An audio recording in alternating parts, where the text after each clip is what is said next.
อยู่นี่เมนเช้ามือไม้เนาะตอนเช้ามือไม้ตื่นนอนแล้วมันมืดเอ๊ะบ่ได้เปิดไฟเนาะอันนี้น้องมันนอนเบิ่งหนังโทรทัศน์เนาะเขาวุ่นวายกับการแต่งกินอยู่สองคนนี้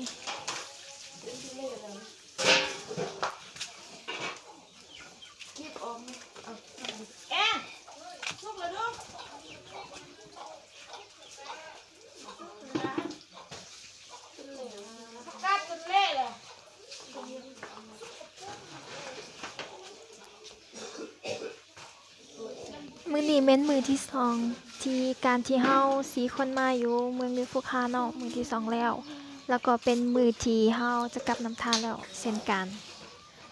นี่เขายังแต่งกินอยู่กินข้าวแล้วก็น่าจะออกไปแล้วถ้าบ่ไปลิ้นหน่อยนึงอยู่พวกข้านี่อากาศหนาวเนาะอากาศเย็นกว่าน้ำทาฟินไฟอยู่ตอนเช้าแดดออกหน่อยนึงแต่ว่ายังหนาวยังเย็นขับตัวใกล้ตลอดเนี่ยนำยี่หมออยู่บ่บนล้นตัวใกล้ก็กินเอาหมอโอเคไปเอาหมอมาให้เล่าก่อนเราบอกให้ไปเอาหมอแกงมา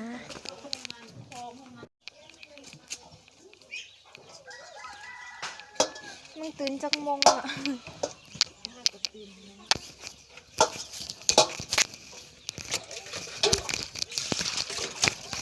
กินข้าวแล้วก็ไปเลยฮะ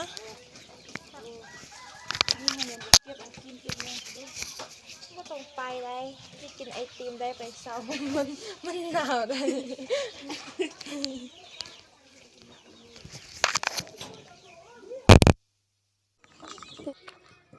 อันนี้เป็นบอลทหารนะไม่รู้เลยไม่เคยฉันไม่เคยรู้เขาสองคนยังไปซื้อขนมนะดินี่ยูโมโมเพื่อนนั่นแหละเพื่อนของโมยูโนยูหนาบานได้นึงได้แล้วนะขนมได้สองทงก็ละสองทงเนาะแล้วก็ยางกาบซื้อได้แล้วก็ยางกาบเนาะทุกคนกินข้าวนะหลังจากกินข้าวเราก็มานั่งฟินไฟมันหนาวโพดมันเดี๋ยวง่ายนึงแต่ว่าหนาวโพดก็เลยฟินไฟแล้วก็อีกหนึ่งเดียวเอาคอยกลับเตรียมเครื่องเตรียมของเนาะยังพอทันกลับเถียให้แดดออกในหนึ่งก่อนอีนี่กำลังเก็บมาลอดอยู่เนาะอ้อนหนึ่งแสนสีแดงนี่หันกำลังเก็บมาลอดอยู่น้องไส้ของหมูหันกำลังขึ้นต้นไม้เนาะกำลังเก็บมักลอดอยู่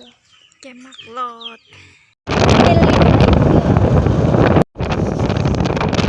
หนาวสุดทุกคนไปเล่นอยู่เมืองไปเล่นอยู่ตลาดเมืองนี่ไปเล่นอยู่ตลาดเมืองเราค่อยกลับไปเล่นอยู่เมืองก่อน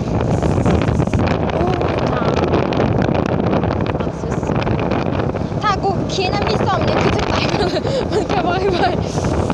หนาวโคตรมันเข้าไปในวิดีโอตอนก่อนเดินอยู่ข้างหลังโอ้ยหนาวจังเลย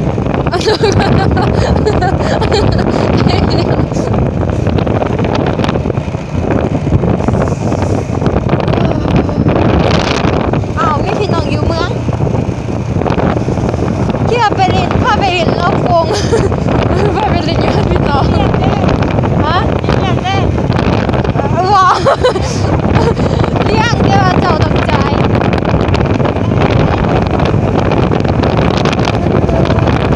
ไปจบเดี๋ยวออกเดี๋ยววันหนาวได้มาเมืองวิภูคาทั้งที่ต้องไปลิ่นตลาดนัดบ่แม่นตลาดเมืองกันเนาะบ่ไปก็คือบ่ได้มาหั่นแหละบ่ได้เห็นเถื่อทุกคนโมโมอีคอนแล้วตลาดก็อยู่ไกลจากบ้านนี้อยู่บ้านน้ำฟ้าอยู่นอกตัวเมืองได้นึงเอาอีคอนแล้วเนาะคอนเลยแม่นเมืองวิภูคา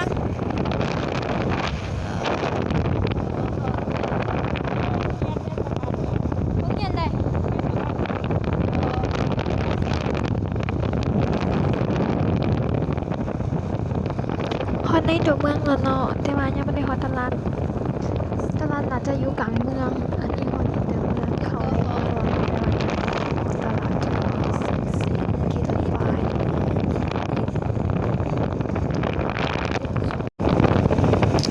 หนาวจนปากยังบ่ออกเลยโอ้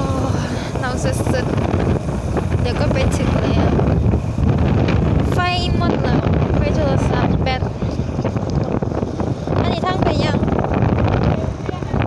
อ๋อโรงเรียน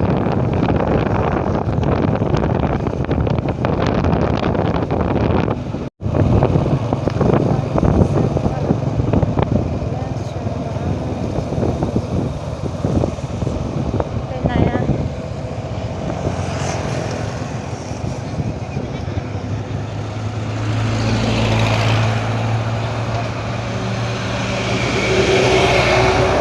อ้าวไปใส่ไปตู้ธนบัตรเหรอ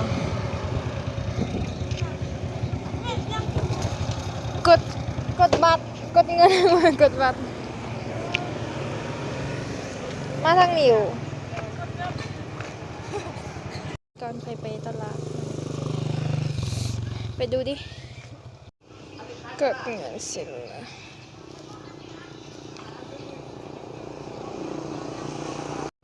เอาไปเอาเครื่องฝากให้เขาก่อนจะไปตลาด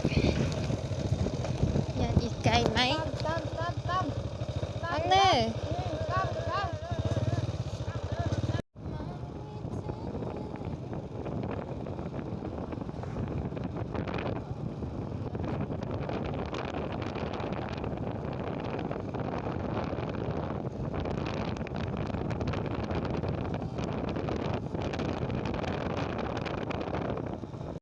ี้นี่ก็ฮอดตลาดเมืองแล้วเนาะเฮากำลังขี่รถเข้ามาในตลาดแล้วเฮากำลังขี่รถเข้าไป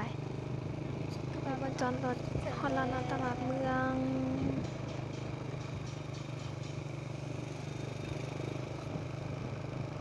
เล่นยังโลตลาดอ้อมๆสำรวจเบิ่งกันอีหยังวะเอาไปทางใดอันนี้ไปยังคือเฮาบ่ไปยังทางในคือเฮายังอ้อมอันทางนอกอ้อมมันเถอย อันนี้กับตลาดนงรองอะไรกัน อันนี้ อันนี้ แต่ว่ามึงลงมันหน่อยเดี๋ยวสิซื้อน้ำส้มเนาะอันนี้กว้างกว่าเนาะ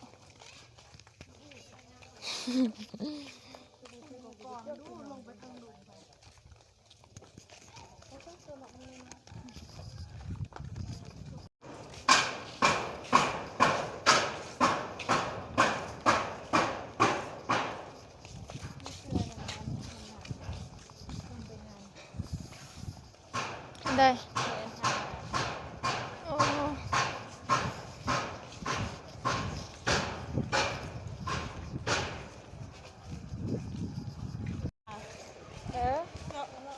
เป็นปาร์ตี้ตัวละเอาเข้าบุคคลคืนนะเป็นโอ้เซียวยังอยู่บุคคล มันคือบอลโลทางในอ่ะนี่ฟ้าซอบสองมึงซื้อบ่แม่น เงินราคาสุก ไม่มีอันจันทร์นาค่ะ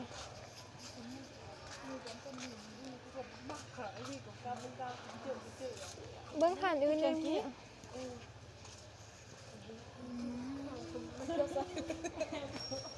วันนึงกูมีกันซีมันโดดมันก็จะร่มมันก็ดี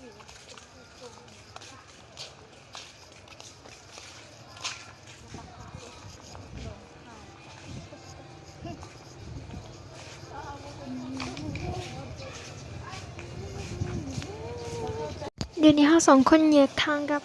หมูสองคนหันละเนาะเฮาเข้ามาในบ่อนเขาขายของกิน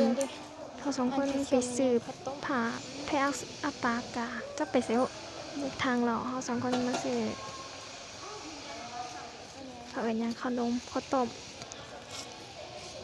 มันเป็นหยัง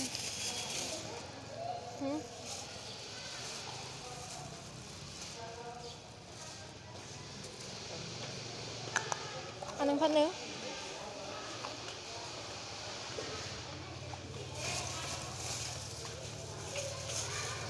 แดงเอา3,000อันละ4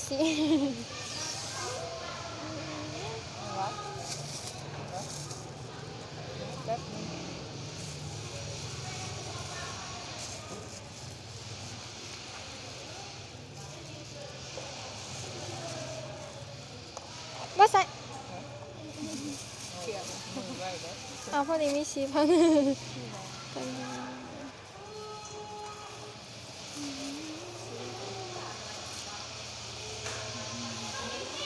เกือบแล้ว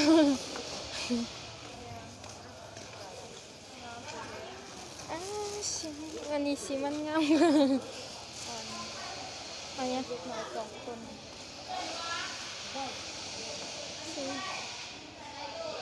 สีอะไร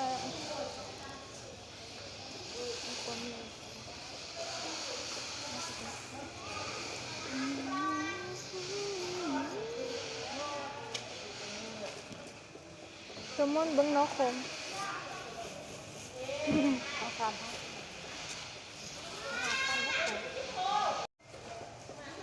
อันนี้มันนำเนี่ยเขาใส่จะนี้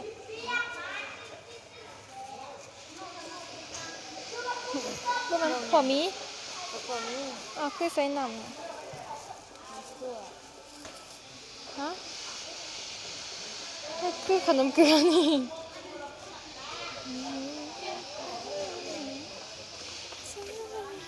โอ้ยซื้อขนมครกขนมครกแบบครก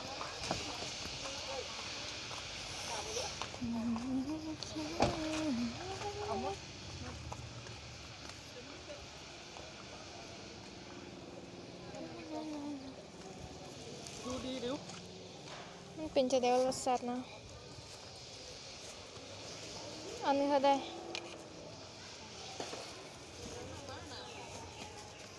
ฉันเอา1,000เลย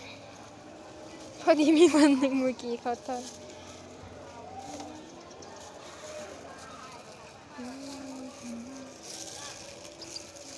เงินเธอเอาเขา2 คนลูกขนมครกกับหลังจากที่เรามาตลาดเราโลทัวร์แล้วเนาะวันนี้สิยังเสียนกินใจเราจะกลับแล้วจะกลับเงินหมูน้ำฟ้าเราค่อยกลับน้ำทาก็เท้าเลยอันยังไปยังอีก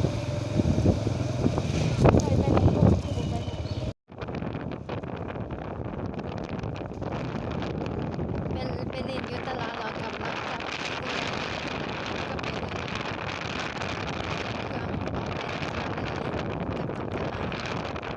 กับบังกับน้ำฟ้าแล้วเครื่องเราไปกับน้ำทา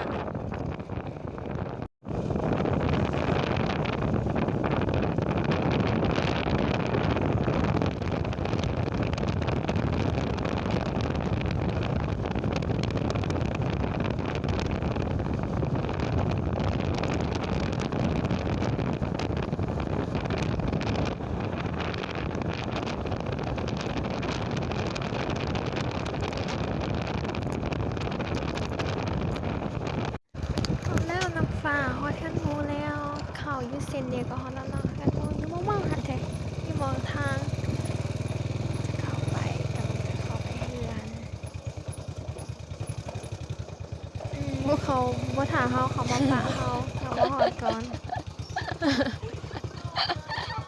อยู่นี่ลืมเอาเครื่องขึ้นรถแล้วเนาะเกียม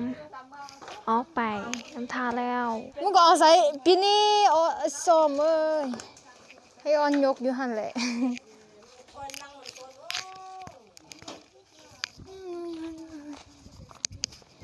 กับน้ำทากับน้ำทา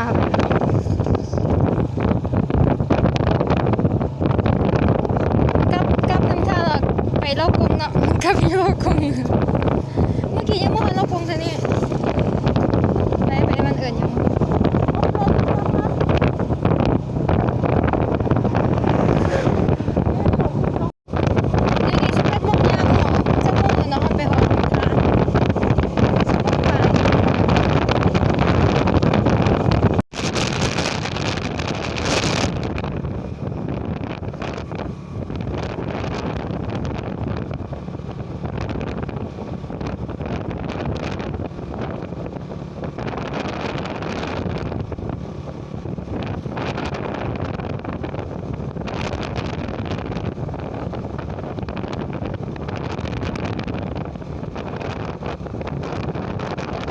ทีนี้เฮามาฮอดอยู่ทำเกาลาวเฮามาแวะเล่นอยู่กลางทางเนาะ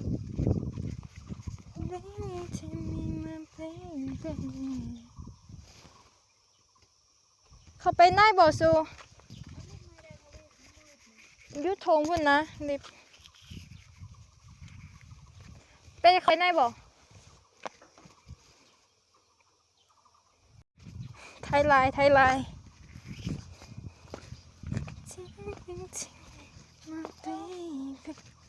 โอ้ยอีสานคนงามเลยเดี๋ยวไปซื้อๆนี่เป็นทางเขาถ้ำ มันจะไปฝุ่น อยากเข้าไปว่าแต่ว่าเฮามีแต่ผู้หญิงเฮาก็เลยบ่อยากย่านบ่กล้าเข้าไป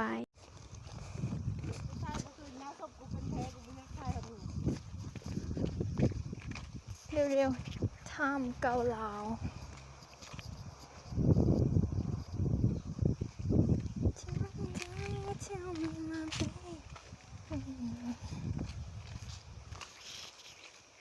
อยากเข้าไปเบิ่งข้างในสุดคือจะงาม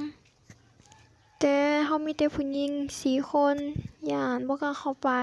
ได้ยินเขาว่ามันมีหลายทางแยกจะย่านลงก็มันมืดเด้พอน้ำหาบักคำอันนี้ได้น้ำหา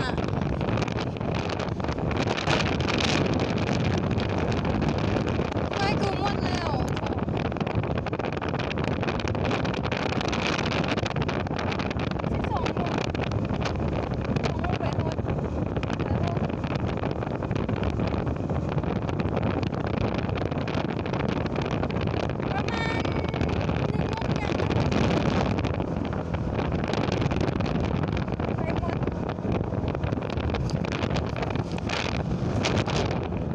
ทีนี้เฮาก็ขี่รถมา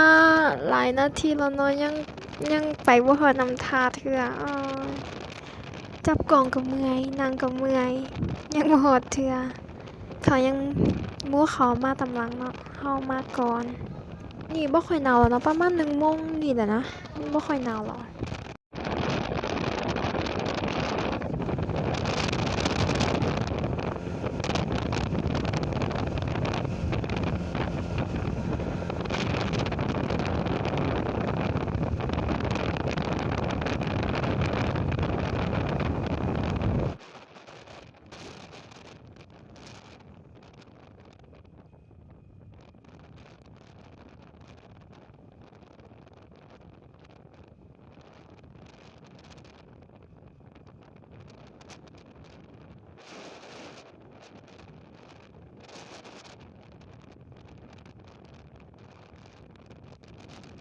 ทุกคนขี่รถโดนนั่งโดนเมื่อยอย่านอนดีนี่เฮานอนแล้ว เมารถจักรเด้อ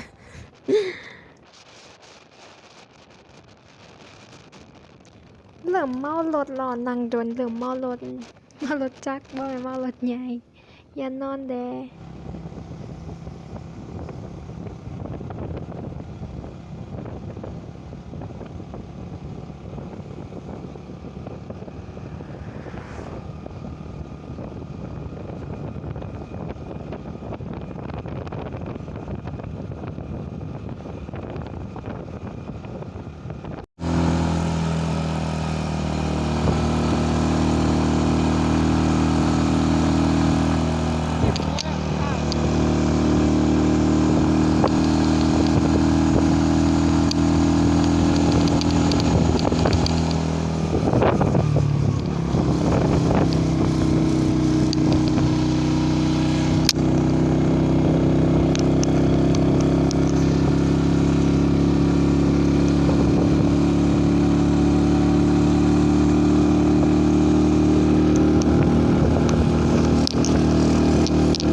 ยวนี้ก็ค่ำมาฮอดอันจะฮอดน้ำท่าแล้วเนาะแต่ว่ายังบ่ทันฮอดเทื่อกำลังจะฮอดอันน้ำหาปลาข้ามจะมอแล้วอ้อนเขามันน้ำหลังเขายังมาบ่ฮอดเท่าเทื่อมันแล้วน้ำหาปลาข้ามแล้วก็ถ้าไปอีกนึงก็ฮอดแล้วเนาะอันน้ำท่านะมันบ่ไกล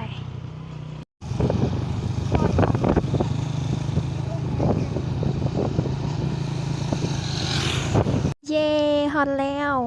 เมืองน้ำท่าเดี๋ยวนี้กำลังจะขับรถกลับไปที่พักเนาะ